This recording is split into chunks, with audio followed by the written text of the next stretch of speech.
হজের মৌসুম চলছে। হজ নিয়ে ইসলামের আকীদা জানতে চাই। হজের উদ্দেশ্য দুটি, এক জাগতিক, দুই আধ্যাত্মিক। জাগতিক হচ্ছে মুসলিম উম্মাকে আল্লাহ রাব্বুল আলামিন রাসূলের মাধ্যমে ঐক্যবদ্ধ করলেন। 5 ওয়াক্ত নামাজের মাধ্যমে ঐক্যবদ্ধ হওয়ার প্র্যাকটিস, আনুগত্য করার প্র্যাকটিস, আল্লাহর হুকুম মানার প্র্যাকটিস।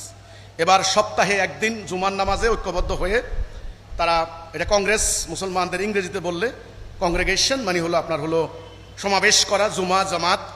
এই জামাতবদ্ধ হয়ে এখানে একদিকে আল্লাহর আনুগত্য করবেন, আরেকদিকে মুসলমানদের সমাজে বিরাজিত সমস্যা নিয়ে আলাপ আলোচনা করবেন, সংকট দূর করবেন, বিচার ফায়সালা করবেন। এই তৃতীয় হলো চূড়ান্ত পর্যায়ে হজের ময়দান। সেখানে আরাফাতের ময়দানে একত্রিত হয়ে মুসলিম উম্মার যাবতীয় সংকট সমাধান করবেন। উম্মার নেতা হবেন একজন, উম্মার হুকুম মানবে আল্লাহর। এই উম্মা কোথায় কোথায় নিপীড়িত হচ্ছে সেগুলার সিদ্ধান্ত গ্রহণ করা হবে হজের ময়দানে। হজের জাগতিক দিকটা হচ্ছে মুসলিম উম্মার বার্ষিক সম্মেলন।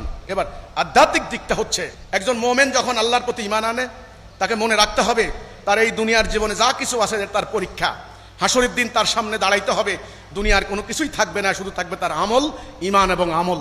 সে যখন হজের ময়দানে যাবে, লাব্বাইক আল্লাহুম্মা লাব্বাইক লা শারীকা লা ইন্নাল হামদা, একথা বলে আল্লাহর প্রশংসা গেয়ে গেয়ে লাব্বাইক, এক প্রস্ত সাদা কাপড় নিয়ে যাবে।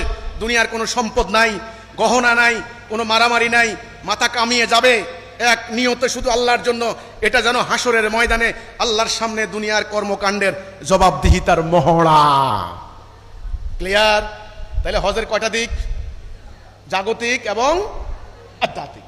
জাগতিক হলো মুসলমানদের ঐক্যবদ্ধ করার একটা প্র্যাকটিস, আধ্যাত্মিক হলো আল্লাহর সামনে দুনিয়ার যাবতীয় কর্মকাণ্ডের জবাবদিহিতা করার একটা প্রশিক্ষণ। এই জন্য তওয়াফ করে, এই জন্য শয়তানকে ঢিলা মারে, এই জন্য সাফা মারোয়া দৌড়াদৌড়ি করে, একটা সিলেবাস আছে তো নাকি? তো এই হচ্ছে হজের উদ্দেশ্য। আজ মুসলমানদের হজ যদি একজন জাতির নেতা একজন হইতো, আল্লাহর কোরআন দিয়ে রাষ্ট্র চলতো, পুরো উম্মা যদি হজের ময়দানে একত্রিত হয়ে সমস্যা সমাধানের জন্য আলোচনা করত, তাহলে বিশ্বের বুকে কোনো মুসলমানের উপরে আঘাত করার হিম্মত কারো হইতো? কারো হইতো? দুর্ভাগ্য, আমাদের জাতীয় নেতারা সংকট সমাধানের জন্য যায় নিউ ইয়র্ক জাতিসংঘে, আর আমাদের বুড়া মানুষগুলি বেচারারা হজ করতে যায় মক্কায়।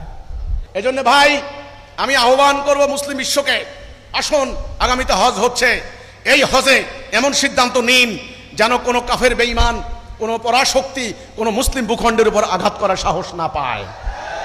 এই সিদ্ধান্ত নিন। কারণ হজের থেকে আসার সময় আপনারা জানেন হাজী সাহেবরা কোরবানি দেন। এই কোরবানি কিসের কোরবানি? মালের কোরবানি, জানের কোরবানির প্রশিক্ষণ। ইব্রাহিম আলাইহিস সালাম কোরবানি দিয়েছেন ওনার পুত্রকে।